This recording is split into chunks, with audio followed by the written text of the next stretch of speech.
L'industrie de défense sud-coréenne qui s'est développée à partir de rien est en train d'écrire une nouvelle page de son histoire. C'est ce que Yoon Suk-yeol a déclaré à l'exposition internationale de l'aérospatiale et de la défense de Séoul 2023 qui a été inaugurée aujourd'hui.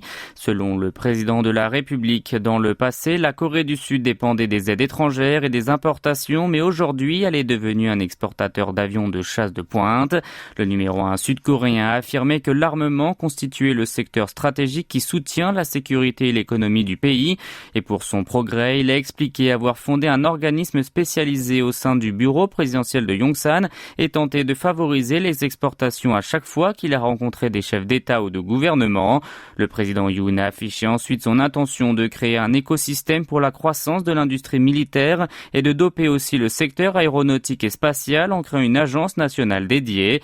Pour cet événement, plusieurs actifs des États-Unis ont été dévoilés, dont le bombardier stratégique B-52 et le chasseur furtif F-22.